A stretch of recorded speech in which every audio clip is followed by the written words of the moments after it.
Hello and welcome everyone to Scholars Hub. It's lovely to be with you here virtually. My name is Allison Gampel and I'm the Associate Director of Alumni Programs at York University. Today's topic is a family-oriented approach to teaching mathematics, in keeping with the theme of Family Day, which was earlier this week, though it seems a while ago already. This webinar is part of our Scholars Hub speaker series and features timely and relevant educational lectures by academics and researchers from York. We're pleased to be able to continue this series, allowing even more alumni and friends to hear from some of the university's leading scholars. As this event is virtual and we are not all gathered in the same space, I recognize that the following land acknowledgement might not be for the territory that you are currently on. If this is the case, please take the responsibility to acknowledge the traditional territory you are on and the current treaty holders. As a member of the York University community, I recognize that many Indigenous nations have longstanding relationships with the territories upon which York University campuses are located that precede the establishment of York University. York University acknowledges its presence on the traditional territory of many Indigenous nations. The area known as Tkaronto has been caretaken by the Anishinaabe Nation, the Haudenosaunee Confederacy, and the Huron-Wendat. It is now home to many First Nation, Inuit, and Métis communities. We acknowledge the current treaty holders, the Mississaugas of the Credit First Nation. This territory is subject of the Dish with One Spoon Wampum Belt Covenant, an agreement to peaceably share and care for the Great Lakes region. I'm grateful for the opportunity to live and work on Treaty 13 land. We have many great lectures in store for you this year, from mental health resiliency to the impact of stress on women to the upcoming one-year anniversary of the first COVID-19 shutdown. Wow. For more information about the Scholars Hub at Home series, as well as all of our other virtual events, please visit our website at yorku.ca/alumni and friends. And if you're looking for exciting and interesting research news from the university, please check out Brainstorm at yorku.ca/research. There you'll find stories and videos on the university's latest research. Everything ranging from antimicrobial resistance to research on COVID-19 job loss and inequity. Let's get started. We always like to get to know our audience a bit better with a quick poll before each lecture. So today's question is, and it should appear on your screen, how would you rate your current knowledge of the topic of mathematics anxiety? You see the poll pop up and I'll give everyone a moment to respond.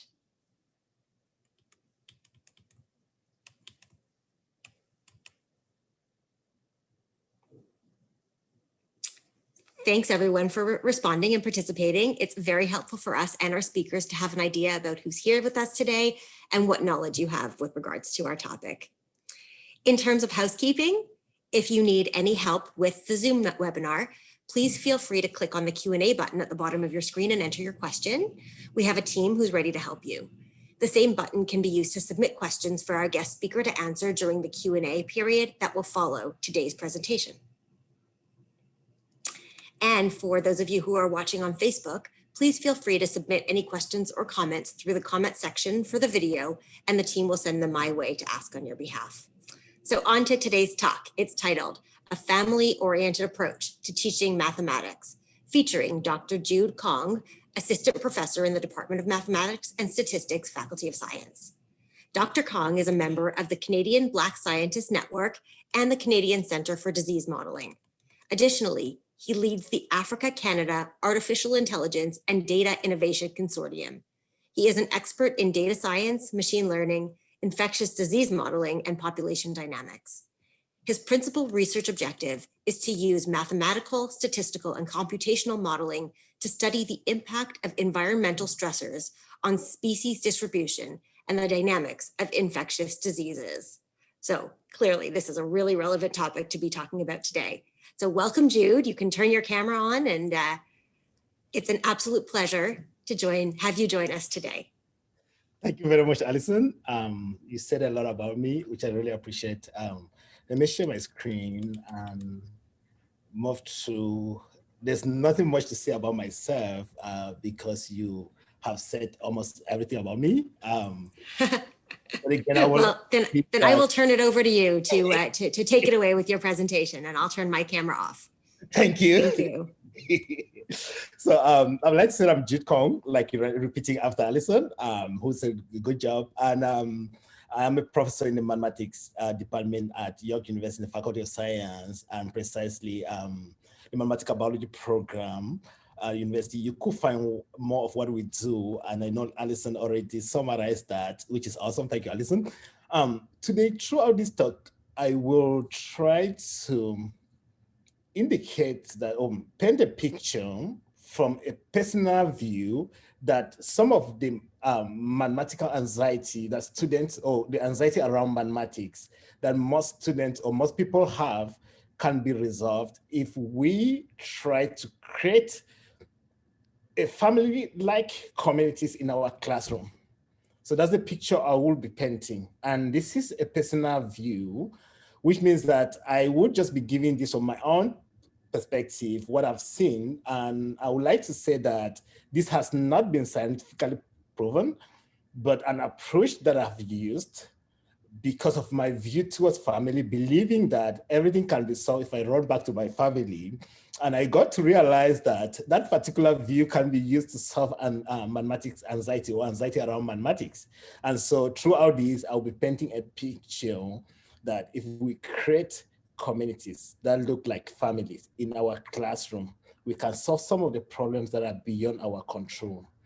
So in line with that, I will start by giving you the relevance of mathematics. Why is it important that we feel that this should be a topic of concern, something that should concern us? Why do we care about this issue so much? Why is mathematics really important to us that we're moving towards this? And then I will present some of the reason behind mathematics anxiety. I put mathematics anxiety in quote because I am a mathematician, a modeler, and somebody who cares about family-oriented person in the first place, who believes that every problem can be solved if you take it to the family. And painting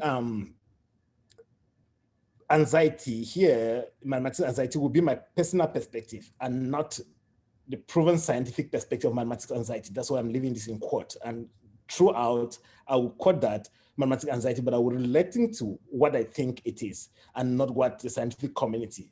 From time to time, I may point some of the things that relate to scientific community, but most of the work here are based on my personal perception, opinion.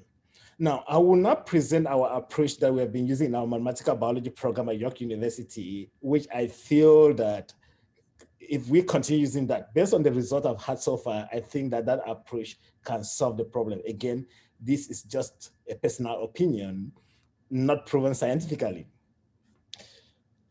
Before I move on to presenting this and why I thought this was really, really important, I would like to talk about what the importance of mathematics. Why do we need mathematics? And to start with that, I want to start with the relevance job that some of our mathematical biology program graduates, undergrad graduates, I'm not going to boast, but I will say that I'm proud of York because this is the only program in mathematical biology across the entire nation that we have. It's only at York. I will go further to say that maybe in North America, this is the only mathematical biology program. I don't know much about the other part of the world, but I know that in North America, this is the only undergrad program in mathematical biology. And I took time to look at where our graduates found jobs. And the reason why I did it was just to find out some of them. Do people really need to look at, is mathematics helping our society? Or do students really need to graduate with a degree in mathematics? That is why I moved towards this to see where our graduates actually end up working. And I did a survey when I just started at York and realized that most of our graduates from the mathematical biology program, I'm leaving out other aspects of mathematics. We have actuarial science and many other programs in our department, but I'm only pointing out to the mathematical biology program that I'm actively involved in. And I know it's not known to a lot of people in high school what mathematical biology is, but it's part of applied mathematics.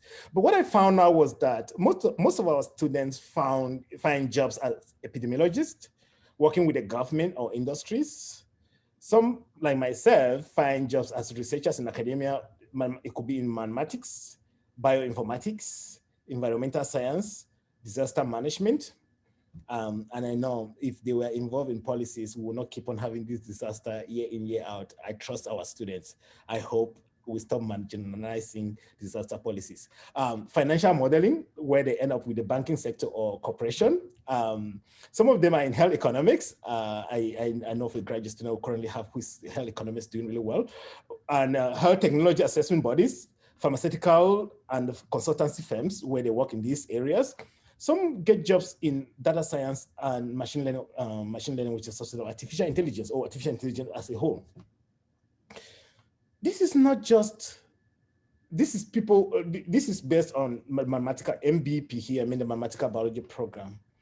But assuming that you were not to get a job in this area, do you still need the mathematics? But when I look at these jobs here, my friends, I think this form the center of our economy. These are jobs driving our economy, be it informing policies when it comes to our health, or be it on our finance. And these are the most important things, not all, but our health and finance is very important, or environment. And these people are involved in these jobs, driving these policies. And so the question is, if we leave out this, let's assume that nobody wants to work in this area. Are there some other aspect that we feel that the mathematics could be useful?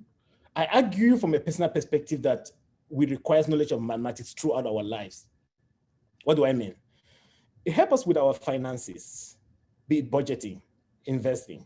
I love it when I'm talking to my students, they're telling me how they're investing. I'm aware of that, they're using the mathematical knowledge, just from the conversation. Cooking, determine what quantity of spices to put in to enjoy your food. Shopping, we all love shopping. Ensuring that not all cashier may give you the right change, ensuring that you're able to look at it and know exactly how much you will get back. This is what we do on a daily basis. You know your money, you know your bank account, you don't want to go beyond that. I'm not saying that we should use our credit card, but I'm not a fan of credit card, so I would not say that. But I mean, using your cash and knowing what you have, not just paying the credit card and going. Measurements, measuring everything we do in life, we measure things. You could measure the distance between here and know the shorter distance to take. All those things you require knowledge of your mathematics, measuring things around your house. So in all those measurements, you use your knowledge of mathematics. Oh, it could be recognizing patterns, analyzing data. And I want to say that I've listened to a lot of policymakers, and God, I've never been proud to be a mathematician. When you hear that policymakers, politicians recognize that what you do helps save life, it's very important. So when mathematics is about recognizing a pattern and trying to make projections based on that, and we have done that to inform policies around pandemics and around this COVID-19. And this is a job, it could be in the financial industry. So you're able to use those patterns to inform policies. So you're looking at all this and looking at the type of jobs that drive our economy and looking at the things that we all use every day that require knowledge of mathematics. The question in my head has always been, why do students feel extremely nervous when faced with a situation that requires them to do basic mathematics? And not just students. And without any scientific reason, I've always attributed it first of all to myself as a teacher, which is all of us, and my colleague. And it's not like we don't care, but because of there are different approaches, we move with the textbook way of doing things, which is completely different, and we may not address this fear in the students. So the first blame I always take the first blame myself as a teacher and transfer it to my colleague as well. So I blame teachers for the first fear, why students are scared or develop these nervous issues when they face situation, not just students, but people in our community.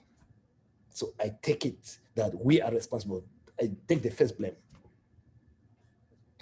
The next blame, I give it to, you could have two dads at home speaking in front of their son and telling them how difficult mathematics is. And I don't even know why we were learning this thing. A lot of people always tell me, I remember in Edmonton, when we trained, a lot of people always tell me, what are you studying? I was like, when I was doing my PhD, I was like, I'm doing mathematics. What are you gonna ever do with that? And this is not just people telling me in the train station like that when I take the LRT in Edmonton. It's about people in our community everywhere telling everyone, even or dads at home, or husband and or mom and dad at home, or moms at home, telling their partners, "Man, was really difficult." I was the one subject, and teachers are the main core. I take the blame as teachers again by saying this. I'm not made a situation where parents always said when their child is doing well, they're like, my child is really good. When the child doesn't do well, the teacher is really bad. It's horrible. It's horrible teacher. No, teaching is a profession, and those people choose it for a reason, and they really sacrifice to have. But I do take the blame that because of misunderstanding, we as teachers, we should bear responsibility. But parents at home too, it could be two dads at home discussing in front of their child how hard mathematics is. The power of the subconscious memory is that it picks those signals up, put in the subconscious memory. And believe me, our subconscious memory is always, I'm not a psychologist though, but our subconscious memory is always working even when we are asleep, which means that when you say that in front of a child, the child picks it up, it sticks there. Again, I don't know if this has been proven. There are literatures, but I will not argue. I'm arguing this from a personal perspective after talking to a lot of students or my friends as to why they feel this. And they always point out to, well, not just me, even my parents, even a lot of people around me, which led me to understand that, well, it's because of the environment, and they feel that the environment makes them understand that mathematics is difficult. I visited my sister in 2015 and discovered one thing. My nephew was always on the computer every morning. I was there for a month playing games in Gatineau. And my niece get up in the morning, she has a lot of dolls, and she will be playing with the dolls, trying to clean her hair. And I realized throughout my stay, and I have been buying them all these gifts during their birthdays and sending to them that, and to me, the conception was like, oh, she likes this. Oh, he likes this game. Oh, he likes cars. But after having a conversation with my nephew, who is 8, I tend to realize that he's able to recognize patterns because of the things that he does. And I started thinking, could that lead to something? Could that be intimidate my sister or give him an added advantage over, the sister? This has not been proven, but I believe that because mathematics is about recognizing patterns, my nephew will be able to recognize those patterns and have an added advantage when they start in school over his niece. And I changed. I started giving my niece, even though if she doesn't want, because she's already 9, I started giving her the same gift that I give to my nephew, games, all those type of things. And I pushed her to be playing them. I don't know if that's going to achieve any result, but I thought about this and I felt that there was something around that will make my niece, when they are in school, feel like, oh, this mathematics is only meant for men, or meant for or the STEM program is meant for men, because they are already comfortable with identifying patterns, and that is where that leads to. So with all these, from a personal perspective, and teaching now mathematical biology program at York University, and I joined my colleagues in asking the question, if mathematics is this useful, how do we, irrespective of the student's background, address this concern? The idea here is when you take in students from different areas, they have different background, you don't have control as a teacher. Yes, as teachers, we have control of the other negative part, which is us. I don't want to say we're horrible teachers, or bad teachers, but trying, because of the society we live in, to be occupied with other things and neglect our students. I want to use that word because teaching is a vocation, and that's what I consider teaching to be. It's a call. You don't teach for money, you teach because that's a call, it's a vocation. Now, if us as teachers, how do we keep aside the way the environment students grow in, or what their parents say around them, to solve this particular issue? That is where I come. And what came to my mind was, when I was growing up, I decided to go back to my roots. When I was growing up, what do I do when I'm in a frightful situation or find something frightening? What do I do? And believe it or not, even when I was sleeping, and again, I'm going to be using mommy here because a personal perspective, because I was raised by my mom, but but other people could be calling that in that sense. From a personal perspective, when I was sleeping, or it was dark, I get scared when it was really dark and I was moving in the dark, I find myself calling mom. And surprisingly, no matter this time, my mom always identified my voice and jumped. The moment mom jumped, if there was something, mom wanted to stand in between. No matter what, she puts her life there at risk. that is what mom is. So I was thinking, and I was like, this could be the same analogy bringing to classroom. People are already nervous of mathematics. I was scared of these monsters or having these bad dreams. And I called my mom, and she's always, each time in the night, even when I was little, she will be able to jump out of bed and check on me. I don't know how sensitive she was, but I don't know how she did that, but she did that. She was aware that something was wrong. I don't know. She was so sleepy or what.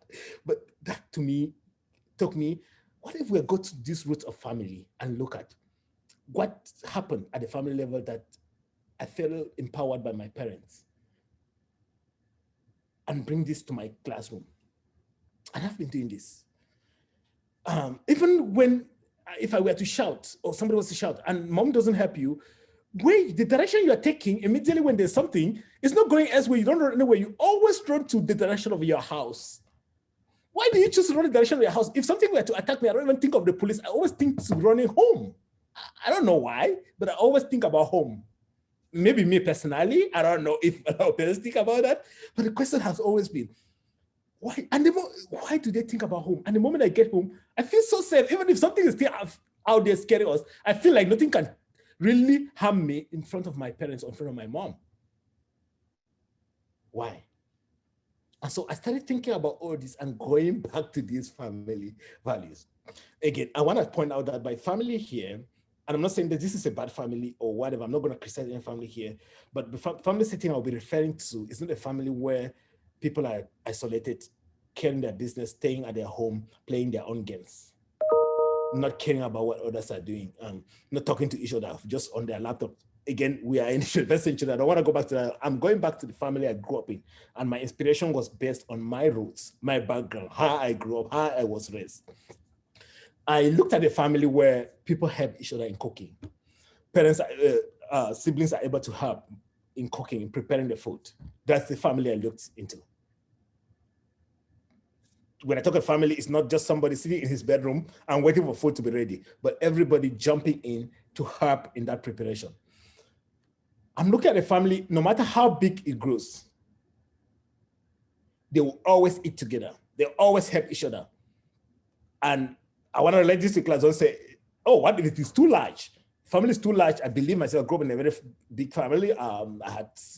My aunt had almost 10 kids, not almost 10 kids, and I grew up in a family of 5, but we still meet on Christmas Day, share the same roof, live happily, cook together, eat together, and laugh together. That's the type of family I'm looking into. No matter how big it is, they still keep on talking to each other, finding out how, making everybody feel that they are at home. After eating, they sit together and not go on their tablets or run to their rooms, talk to their friends, but they sit together and take turns telling factors with others moderating and eat after they are done with eating.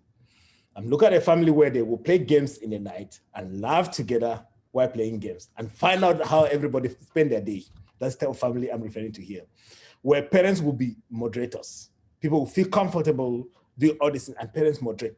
You know your bounds. I knew things I could not say. I don't swear. And it's not because I grew up, I don't swear. I grew up as a kind of that you don't use those words. You don't never say certain things because your parents will tell you immediately, they moderate the conversation. This is the type of family I'm looking at. Again, I'm not saying that a family that where somebody will swear is bad, no. But a family where I'm gonna present a family where there are rules. You don't go against those rules. By saying I don't swear, it means there were rules. Somebody moderating and you have to stay within the confine. But you still feel comfortable. You don't feel like a person is controlling you. That's what I'm looking at here. Where my siblings will help me with my homework and explain it to me and I will feel like, oh my God, this is really helpful. Put it in a way that I will understand. That's the type of family I'm here, looking at here. Where you have two moms, they will be involved in their children's lives. If you have two moms in the same house, they'll be involved in their children's life, looking at their work when they come back and ensure the child is doing well. Putting everything, arranging their books, that's the type of family I'm referring here. Or you have just a single mom here, she'll still be responsible like myself, putting everything together. That is what I'm looking at here as a family. That's what I mean here. And in those type of environments, it's a judgment-free zone. You feel so comfortable. That's what I'm looking at here. I'm looking at a family where my sisters will leave school and wait for me till I finish. And if something were to happen in school, they will start crying without even knowing unconsciously that they are crying because somebody has been touched. if something were to happen negatively, the tears just come out of their eyes. That's the family I'm looking at here. We develop those bonds that if something negative is affecting one member of the family, it tends to affect every other person and they cry without even knowing. Where if I leave school, if I leave catechism, if I leave any environment I want to rush home because I feel that I will experience kindness, gentleness, patience, acceptance. That's what I mean here by family. Where no matter how it grows, you always work. So I've explained the type of family I want within these few slides that I'm referring to here. And then this will not go on to criticize any family, but just the type of family I'm referring to here. The question now is, at York University, what do we do with students that come with different needs? So far, we play, and I want to go on to first of all credit Tina Raki, who took over from Kim, and Tina introduced me to these background tutorials, and the Faculty of Science for realizing that there was mimetic anxiety, the Faculty of Science at York University anyway, for realizing there was mimetic anxiety and adopting Tina's idea of background tutorials. 3 weeks before the start of class, we bring in students and we try to build communities at the start. That's what we do at York University in our program. We build a community at the start, no matter how large it is. We spread the students and we bring in other colleagues to work in building these communities for students to be able to demystify the mathematics. We spend 3 weeks demystifying the mathematics for those who have grown in backgrounds where that have been mystified. That's what we do 3 weeks before start of class. Now, the question could be, what if somebody doesn't really even show up for the background tutorials, or they are not aware because there are a lot of emails within that time coming to the students? I make sure, and I know a lot of colleagues in my mathematical biology program, and I know a lot of people were asking what's mathematical biology. A lot of colleagues, including myself, we make sure we send a welcome email that will tease the student to be like, you know what, I want to go listen to this guy. I want to hear what he has to say. I'm not just going to listen when there's math class. No, let me just, the email sound like this is somebody who's very friendly. No matter what, I will make a friend in the university. So that email, that welcome email that we send out the first day is very, very, very important. We pay attention to that particular email that we send out to those students on the first day. It helped those who did not come to our background tutorials to get ready, to feel that this is a different environment. This might be different from what I'm used to. And not like, it's time for mathematics. Oh my God, I'm just gonna sleep. No, we try to address that. In our classroom, and my experience, I'm not referring to other experience, but I know that in our mathematical biology program, a lot of my colleagues try to do this. But in my experience, what I do in my classroom is that I have known that there are some people that will not love mathematics. But what do I do to ensure that I keep them focused? I switch between discussing the mathematical concepts and having stories that students want to hear. Everybody loves nice stories. Why? You may be motivated to leave your bed just to come to that class and hear that particular story, because that story may be the motivational factor. You just want to come and hear a story. But the catch there is that when I switch between telling stories that are not related to mathematics and that math, you may, because you want to hear the story, end up in a community where you feel like, oh my God, this is a family. And you want to go back there all the time. That's what we try to do. I don't just teach throughout, no, I improvise. And it's not a story of one person telling, it's about having a conversation and laughing with people, like in a family setting where people are playing games and laughing. We do that. There are people who will feel that their voices cannot be heard. What we do is that we call them by their names. I move around the class and I look at those who feel that I just came here with the stories. Nobody cares about me because of culture, historical values. We try to call them by their name. And the sense is that you never know this. The student is always surprised when you're able to call them by their name. You might not see the student respect you more than even, I realized my niece, my siblings produced food, and because the teacher had put in their mind that McDonald's was good, my niece was all for McDonald's, because students tend to believe in what their teachers tell them a lot. And for you to call a student name, they feel very valued. So by calling them by name, it means so much to them. We ensure that we call them by name, especially those who feel like nobody care about them. We try to talk to them and call them by their name. We create communities and ensure that with WhatsApp and other social media platforms, and ensure that the students meet and work as a team, a community where it's like a family, where siblings are helping each other. So we try to do that in our program.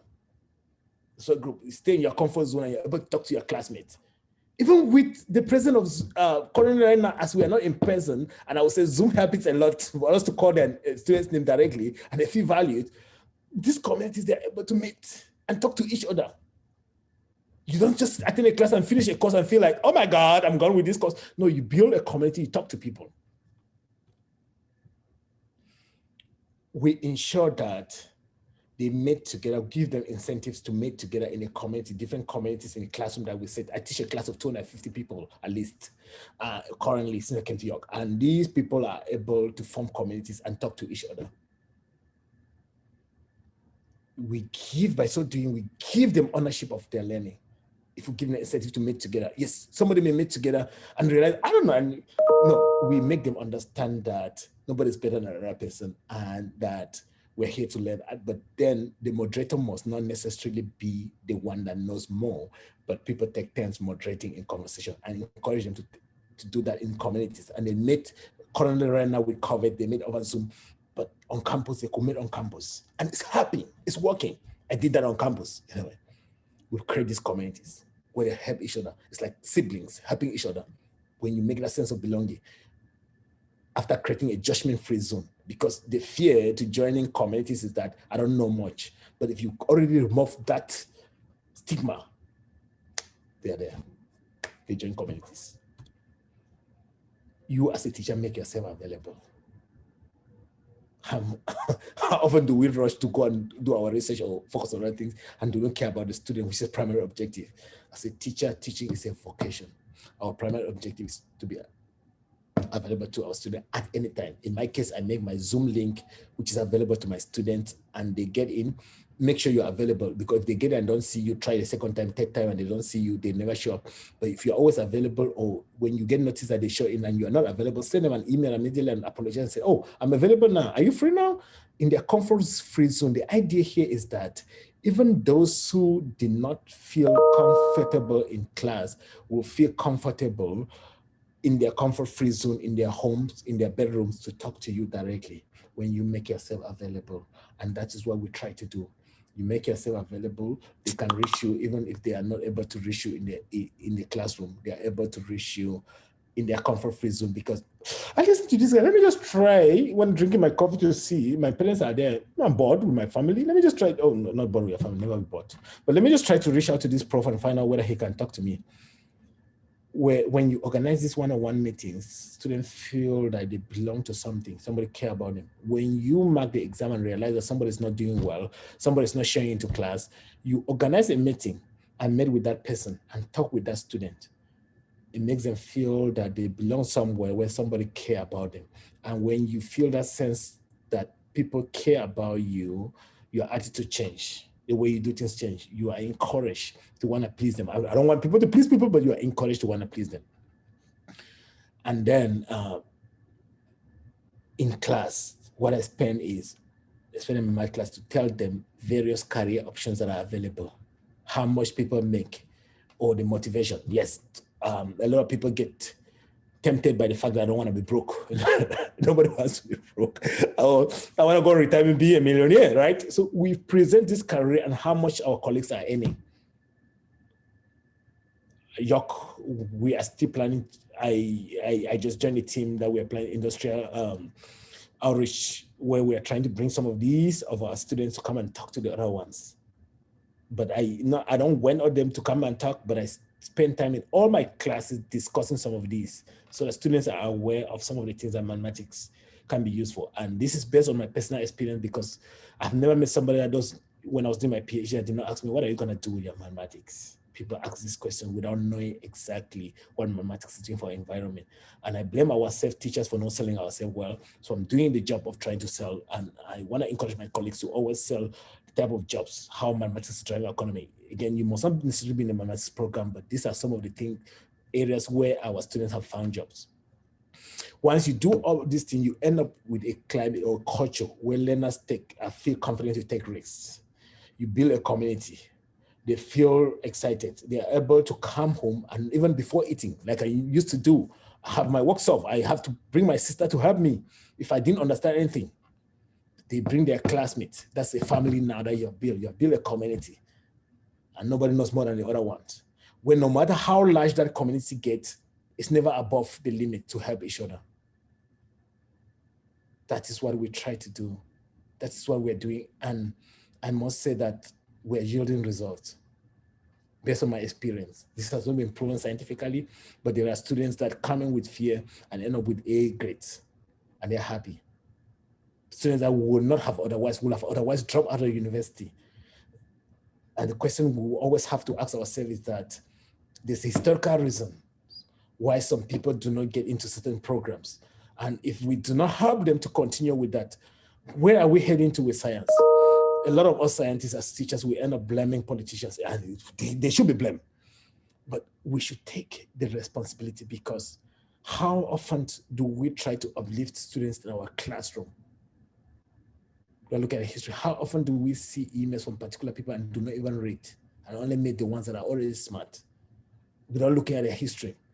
But if we bring in this family sense where you don't discriminate between children in your classroom, you end up with a community where everybody is happy, feel belong, take responsibility, and take ownership of their learning. My point here is the best approach is, when in doubt, go back to family. Family is where to go to for solution. Thank you so much. Dr. Kong, thank you so much. So much insight and so much information. And as a mom of two daughters, you certainly have my mind spinning about what our dinner is going to look like as we sit down together after the end of their first day back at school in the classroom. So thank you very much. We now have time for questions from our audience. So for our audience, if you have questions, I'll read your questions on your behalf. So please submit them through the Q&A function on Zoom. And for those of you who are on Facebook, please submit your questions using the comment box on Facebook. Okay, so while those questions come on in, I'm going to ask actually the question that's been burning in my mind, which is, as a mom of children who are not yet in university, you have me convinced. I want them to go to your program. So, and right now they think they want to be, in theater or something like that. What should parents do with younger kids so that they will, aspire and feel comfortable even applying to undergrads like the amazing program that is at York in mathematical biology? Thank you so much, Alison. My first question is, and I know parents cannot control all the conversation around their kids, but what they expose their kids to on the screen is very important. We don't want to tell the media what to show, but by us buying presents for our kids and ensuring that we discriminate between the girls and the boys, create an environment where boys end up dominating. As a parent, when I become a parent or when I meet my nephew and niece, what I do is when I'm buying gifts, I buy the same gifts irrespective of what, and I encourage them to use that gift. Why? The STEM program is about patterns, and the gifts we give them play a very big role in ensuring that other people take an advantage. The society that we live in have boys dominating and girls feeling timid, because indirectly, those of us parents thinking that if we buy a Cinderella kind of doll for our daughter, she will feel like, I'm Cinderella. No, but if we move on and instead give them games, they might feel like, oh my God, this is not meant for a lady. But gradually they get used to it when you're giving them those presents, and they will start to identify patterns. I'm not saying that we should not buy them doll, but buy them both. Don't just focus on just girls are supposed to have this, boys are supposed to have this. No, give them both. That's what I think will help our community and ensure that boys do not have this added advantage over girls. Thank you for that. I'm feeling more comfortable with the Minecraft and Roblox that my daughters are playing as I think about the skills they're gaining. A question coming in from the audience from Kim is asking, how do you teach problem solving and critical thinking in math? So, okay, now when it comes to problem solving, math is about when you repeat something over and over, the power of the subconscious memory is really strong. It gets used to recognize those particular patterns. So what you do in class is, and I know our school system is such that we don't want to stress these kids, so we ignore giving them a lot of homework. But what I do in my classroom when they get in the level of university is that I give a lot of practice. And when they belong to communities, they play around those things. Immediately as they're able to do something, and I tell them each time when they're in class, when you solve one particular problem, write your thought process in a different note or somewhere. Your thought process. What did I think through this? When I see this type of problem, this is what I do. This is what I do. This is what I do. This is what I do. And believe me, the night of the exam, again, we don't teach for exams, but students learn because they want to do well in the exam, and then they end up in a situation where they do well in the communities and solve problem. When they ever find a particular problem, they think in line with what they did. And when they have their personal notes on solving particular problems or what they did at various stage, it empowers them to be able, they're able to follow through and able to do it really well when they're able to use their own experience, their thought process. But they will not be able to think reasonably well if a community is not such that they feel it's a judgment-free community. Once they're in a judgment-free community, I lose my thought. Imagine yourself being called up to make a speech in front of people you don't know. Believe me or not, you cannot speak as well as you speak in the middle of your family. But if you already create a classroom as a family, they get to that point where they feel comfortable expressing themselves, and the thought process always moves. And they're able now to know exactly the various steps to do that. That's what the approach I use when it gets to that point. Thank you. That lends itself really nicely to Sergio's question that's coming in. But Sergio first said, great talk. And I think all of us echo those thoughts. And Sergio asks, in your opinion, what is one of the most important shifts that York and other universities need to do to make it natural to have this family approach in the classrooms? And I'm especially curious about these. You mentioned 250 students in a class. How do you build that family? And you mentioned some of the tips with calling people by name and having office hours that you actually show up to, but any other tips about creating that family environment?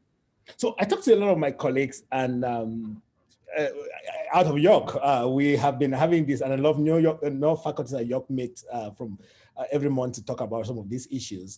But what I found out from my colleagues is that they said, oh, well, if the student cannot come to my office hour, that's it.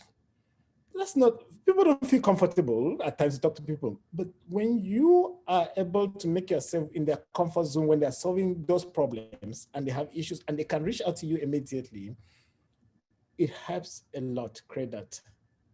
What Tina took off from Kim, but I want to give credit to Tina for introducing me to it, which I love so much, was about these background tutorials. These kids leave high school, they may have had a teacher, I don't want to say horrible teacher, but a bad experience, because teaching is a vocation. No teacher is horrible, but just that such circumstances can lead a teacher not to be there for the students. And so it leads to a situation that's really bad. Once they come into university, we assume that we're adopting children from different backgrounds. We spend the first 3 weeks to see in our department, how do we demystify the mathematics? And this doesn't only stop there. The moment they get into our classroom, then we start building these communities. It's too large. We build communities. My students have a WhatsApp group, different groups. And you don't just allow the group to be, a group is a group, people can create group. You talk about it in class and the importance. You encourage them, give incentives. Call the people, press what they are doing. Everybody, at the start, a lot of people did not join the WhatsApp group, but gradually, a lot of people were joining the WhatsApp group and being part of it. And it's not someone moderating. At one point, I was like, I'll call somebody in class. WhatsApp is really helping. Zoom is really helping, though. I'll go to participant and I'll just look at somebody that I've never seen in class and call the name to be like, will you be willing to help in this other group, subgroup, to organize something? And I will join later on, and I'll just be there as a participant to help. Because we do not discuss, I don't make them to feel like they'll feel timid because I'm present. No, they are almost like my friends. I know a lot of people will say, don't be a friend to your student. I'm friends to my student. I strongly say this. I tell myself, you're my friend. I say it all the time. Yeah. And they feel comfortable talking to me. right. That's really important and wonderful that you create that relationship. I want to ask an add-on to that. You know, this background tutorial program that you offer, is it only available to students who are in the mathematical biology program, or is it wider in its reach? That's really good, Alison. The mathematical biology background tutorials that we have, surprisingly, is available to any student who thinks that he will take the math program, and it's free. You just have to, so long as school start, you just need to go and register. And I know within that time, students receive a lot of emails, and I'm discussing with Tina to see how we can get this to ensure that this is an email that's ringing on the student as an alarm. But you have to do this. But if I could get all the students in the university, even non-mathematicians, to attend that background tutorials, it's not mainly the culture of moving towards mathematics. It gives them the basic tools in mathematics. But what I find interesting there is about building that community from the onset. 3 weeks before York start classes, we build those communities where people feel that they make friends before they even start classes. They feel that, oh my God, this is a family. People live from everywhere around the world, and especially with COVID. But we gave them that online, even with Zoom. We gave them a community. A lot of my students knew their friends. Even before background tutorials, when I was part of the background tutorials, before I moved to class, they have friends they can talk to. And you will be surprised that some of those students discuss some of the issues they're facing with COVID with their friends, and their friends can help them. Even, I'm not saying that the experts will be bad, but students feel comfortable talking to their friends when they create that community, and it helps a lot. I have been following it through. Again, I've just been in York for more than 1 year, just a little bit more than 1 year. And I may be wrong because this is scientifically proven, but the history, the results I'm getting are very impressive, Alison. It empowers these students. They take ownership of their learning. And look, I receive a lot of emails from students telling me, oh my God, I didn't know I could do well in mathematics like this. If I show you the feedback from students, you'll be impressed as how this approach is helping. Again, this is not scientifically proven, but I feel that this is the way. And I'm grateful to the Faculty of Science for supporting this. It sounds like a really wonderful initiative. And sometimes there needs to be an undoing of some of the perceptions that are created for children. And Tanya asked a question, particularly for parents, but maybe for others, you know, how can we, parents or as a community, help with confidence? Let's say an elementary student, school child, was told by their teacher that they would never be good at math or science. Thank you so much. Again, I don't want to criticize a teacher for using certain words. Teaching is a vocation, but not everybody end up going towards a vocation because they have the calling. But as a teacher, I believe that I was called to be a teacher. It was a call. You can have bad seats end up in that profession for different reasons. But if that ever happened, and I will really apologize, I would really feel bad that my colleague would do that and apologize on behalf of my colleague as a teacher. If that ever happened, that student needs to be able to know that this is not exactly, this is this person's personality. People come from home with different ideas. Things happen behind people's background and they transfer aggression. This was a transfer aggression. He was going through a lot of different things. So it's not the student, but the teacher is a problem. And if we can find a way to let the student understand that the teacher is going through something, because I don't believe that I received training as a high school teacher, secondary school teacher, high school teacher. And I don't believe that in part of my training I ever hear that you ever say that to a student. This is not something we should ever say to our student. If somebody says that, then there's something behind that person and that person needs help. We should let our student understand that everybody always needs help when you're going through something. And that's one aspect of somebody needing help and flipping his tongue because he needs help going through a lot. Yeah, it's you know, it's unfortunate that these circumstances sometimes happen. I know I always say to my children, if they say I'm not good at something, I say you're not good at it yet, but hopefully that's going in the right direction. Going to ask one more question, and then unfortunately we're going to have to wrap up. And the question came from Arlene with regards to hands-on manipulatives. So for young kids, is the use of hands-on manipulatives something that can be helpful to ignite or activate an interest in mathematics? Yes, so I believe that people learn using different aspects. When you have little kids, they have different ways of learning. It could be like I mentioned, my nephew playing games. And when I was there in Gatineau, what I did was that after a while, I would come in and look at those patterns and discuss it and relate it to data science and mathematics indirectly without him knowing. And he was able and able to answer some of the things I was surprised that he was able to do. So some of those things is about us building them towards those pattern recognition in an indirect way, even without mentioning the mathematics, and they get there. So when you use those hand-on manipulative, you get them towards that direction of thinking. You can't direct, and that's why as a parent at a home, I present a case where we had folktales in our dining tables growing up. I learned my history through folktales. Never watched TV in the evening. Oh, well, TV is not bad, but I spent a lot of time with my parents discussing folktales. But through hand-on manipulative, if there's a moderator and you guide them by having a conversation towards this, what next, in a way that they're able to recognize patterns, it helps a lot. And so I find them very useful. Absolutely. Well, thank you so much. Even my dog was super intrigued by what you had to say, that that he had to come and join, and and why not? So the next York University student in training or therapy dog, whatever you call it. On behalf of all of us here, I want to really, from the bottom of my heart, thank you for sharing this really inspiring bit of information. It's just so inspiring to see the way you're teaching and you're engaging students, and the way that you're able to still manage to create this family community, even in a virtual environment. It gives me a lot of hope. So thank you so much for being here today, and we wish you well, and wish you all the best.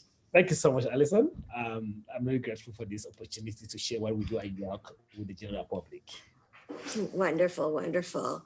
Okay, so if you want, you can turn off your camera and mic, and we will say goodbye and wish you a wonderful rest of the day.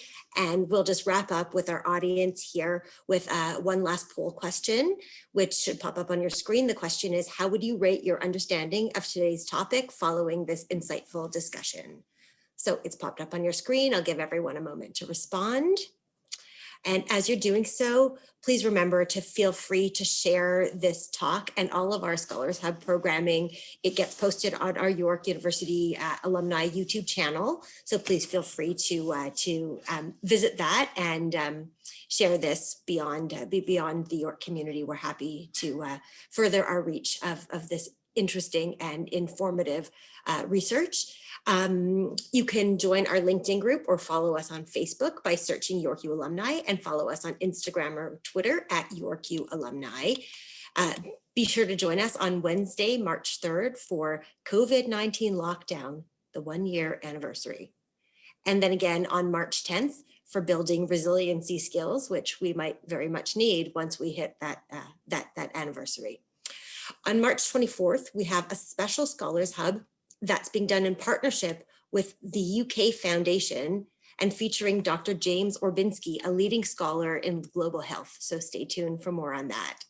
More information about these and any of our other virtual events are available always on our website, yorku.ca/alumni and friends. Thank you all for joining today, and be well.